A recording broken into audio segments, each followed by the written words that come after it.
3 ফরজে গোসল করো, 4 ফরজে ওযু করো, 5 ওয়াক্ত নামাজ পড়ো, 6 সিফতে বয়ান করো, 7 যুগ ভয়ঙ্কর, 8 বেহেশত সোনার ঘর।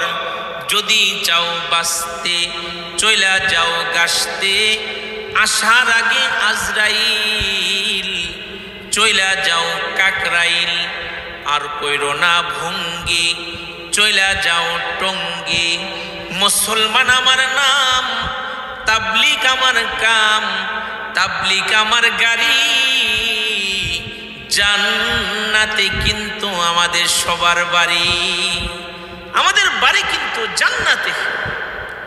আমাদের আদি পিতা হযরত আদম আলাইহিস সালাতু ওয়াস সালাম, আমাদের আব্বা জান্নাতে ছিলেন, আমাদের বাড়ি কিন্তু জান্নাতে। সে কথা ভুলে গেলে হবে না।